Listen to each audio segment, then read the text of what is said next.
سے بھی یہ بات جو ہے وہ، اور میں بہت ہی اس ایم کیو ایم کے پلیٹ فارم سے اپنی پارٹی کی جانب سے میں پاکستان کے لوگوں کو، دنیا کے لوگوں کو، اور خاص طور پر انڈیا کو یہ بتانا چاہتا ہوں کہ بھائی ہماری تو زندگی، ہم کلمہ پڑھنے والے لوگ ہیں، کلمے کے نام پر یہ ملک آزاد ہوا ہے، بنا ہے، ہماری تو زندگی شروع ہی مرنے کے بعد ہوتی ہے۔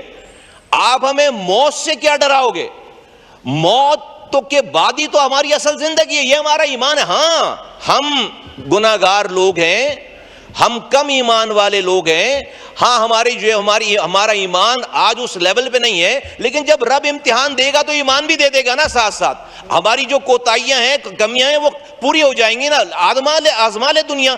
آج ہمیں مسائل اس طرح کے نہیں ہیں تو ہم شاید اپنی غلطیوں پہ لگے ہوئے ہیں، اپنی کوتاہیوں پہ لگے ہوئے ہیں، ہم اس لیول کے، ہمارا ایمان اس طرح کا شاید نہیں ہے، اور یقیناً نہیں ہے۔ لیکن جب رب جو ہے وہ ذمہ داری دے دے گا، جب رب امتحان میں ڈال دے گا، تو یہی رب جو ہے وہ پھر ہمیں اس لیول کا ایمان بھی دے دے گا کہ جس موت سے آپ ہمیں ڈراتے ہو، یہ موت ہمیں عزیز ہوگی۔ پھر یہ موت بھائی یہاں پر ہمارے پاس لوز کرنے کے لیے کیا ہے؟ اللہ معاف کرے، یہاں پر کتنی زندگی باقی رہ گئی اور کیا کچھ ہے، سارا مرنا۔ تو یہ تو مسلمان کو یہ باتی کیپیبلٹی والی نہیں کرنی چاہیے۔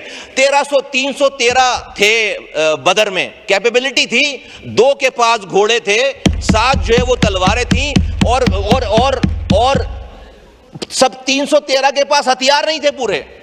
تو کیا کیپیبلٹی دیکھ کر 1000 کا لشکر سامنے تھا؟ یہ میں نہیں کہہ رہا، قرآن کہہ رہا ہے۔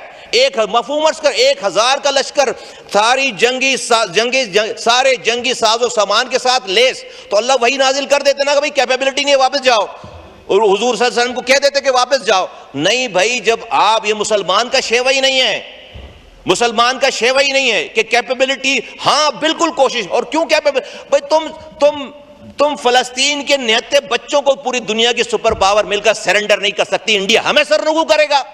ہمیں اس 25 کروڑ لوگوں کو جس کے پاس نیوکلیئر پاور ہے ان کو سرنگو کرے گا؟ یہ ہمارے اپنے اندر کے، یہ ہمارے اپنے